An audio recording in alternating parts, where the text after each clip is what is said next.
নমস্কাৰ সকলোকে মোৰ ইউটিউব চেনেলটোলৈ পুনৰবাৰ স্বাগতম জনাইছো।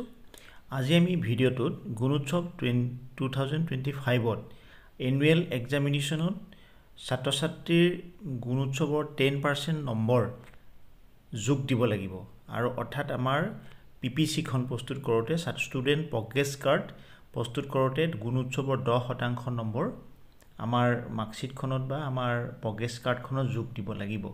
এই 10 নম্বৰ সংখ্যাটো আমি কেনেকৈ 10% আমি কেনেকৈ যোগ দিম সেই বিষয়ে জানিবলৈ চেষ্টা কৰিম। এখন হৈছে প্ৰথম শ্ৰেণীৰ এখন মাৰ্কশিট। প্ৰথম শ্ৰেণীত যেহেতু ল'ৰা-ছোৱালী ছাত্ৰ-ছাত্ৰী সকলৰ নম্বৰ থাকিব 30 নম্বৰ।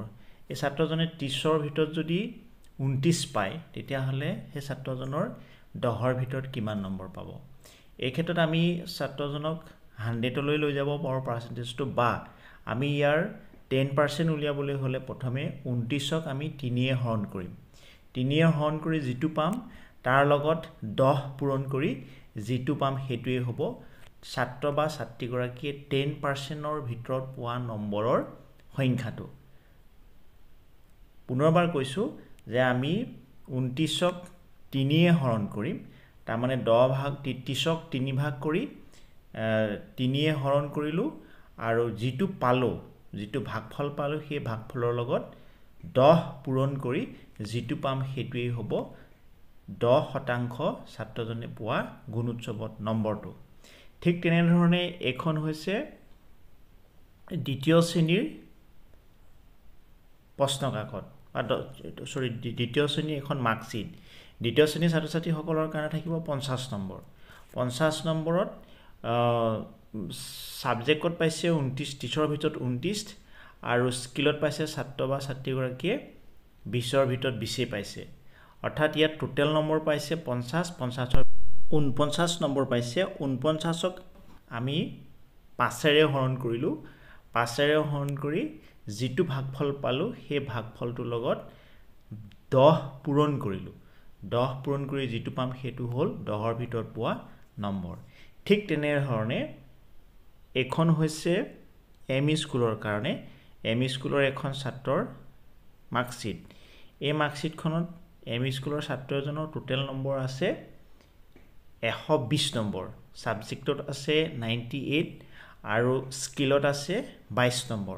ছাত্ৰজনে 98ৰ ভিতৰত পাইছে 64 আৰু স্কিলত পাইছে 22ৰ ভিতৰত 18। 64 আৰু 18ক আমি যোগ কৰিম। যোগ কৰি পেলাই ছাত্ৰজনৰ টোটেল নম্বৰ যেটো হ'ব সেই নম্বৰটো 12 আমি হৰণ কৰিম। 12 হৰণ কৰাৰ পিছত যেটো ভাগফল পাম সেই ভাগফলটোৰ লগত 10 পূৰণ কৰিলে যেটো পাম হেতু হ'ব ছাত্ৰ বা ছাত্ৰী গৰাকীয়ে পোৱা 10ৰ অংকটো। ঠিক তেনে ধৰণে ইয়াত আমি অন্য ধৰণেও কৰিব পাৰো অংকটো। এখন হৈছে তৃতীয়ৰ পৰা পঞ্চম শ্ৰেণীৰ ছাত্ৰ এগৰাকীৰ মাৰ্কশিট। এই মাৰ্কশিটখনত যেহেতু তৃতীয়ৰ পৰা পঞ্চমলৈকে ছাত্ৰ-ছাত্ৰী সকলৰ মুঠ নম্বৰ থাকিব 80 নম্বৰ। ইয়াত 58 সাবজেক্টত থাকিব 58ৰ ভিতৰত ছাত্ৰ বা ছাত্ৰী গৰাকীয়ে 51 পাইছে আৰু স্কিলত পাইছে 22ৰ ভিতৰত 22। 51 = 22 সমান 73। 73ক আমি 73ক 80 এ আমি হৰণ কৰিলো আৰু যেটো হৰণফল পালো সেই হৰণফলৰ লগত 100 পূৰণ কৰিলো। 100 পূৰণ কৰি যেটো আমি পূৰণফল পালো সেই পূৰণফলটোক 10 এৰে হৰণ কৰো তেতিয়া 10% নম্বৰটো আমি পাম। অৰ্থাৎ 10% হ'ল ছাত্ৰ বা ছাত্ৰী গৰাকীয়ে প্ৰাপ্ত নম্বৰ 9.12। এনেদৰে আমি এজন ছাত্ৰ বা ছাত্ৰীৰ 10% নম্বৰ প্ৰথম শ্ৰেণীৰ পৰা 9 লৈকে ছাত্ৰজনৰ মাৰ্কশিটখন চাই 10% নম্বৰ আমি মূল মূল্যায়নৰ আমাৰ যেটো স্কুল মূল্যায়নৰ পিপিসি খনত এড কৰিব লাগিব বা এড কৰিব পাৰো। ইয়াত আমি 100% লৈ গৈ পেলাই 10 এ ভাগ কৰি পেলাই আমি উলিয়াব পাৰো বা ডাইৰেক্ট আমি হৰণ কৰিও প্ৰতিখন মাৰ্কশিটৰ পৰা যেহেতু প্ৰত্যেকজন ছাত্ৰ-ছাত্ৰীৰ নম্বৰ পোৱাৰ সংখ্যাটো বেলেগ বেলেগ। কিছুমানে সমান নম্বৰ পাইছে তেতিয়া ভাল হ'ব, কিন্তু যিসকলে সমান নম্বৰ পোৱা নাই সকলোৰে কাৰণে বেলেগ বেলেগ পাৰ্চেন্টেজটো ওলাব। আশা কৰো কথাখিনি আপোনালোকে বুজি পালে আৰু ভিডিঅ'টো সাবস্ক্ৰাইব কৰি দিব। কিবা যদি অসুবিধা পায় বুজি নাপায় তেতিয়া হলে মোক তলত কমেন্ট বক্সত জনাব। মই আপোনালোকক ক'বলৈ চেষ্টা কৰিম।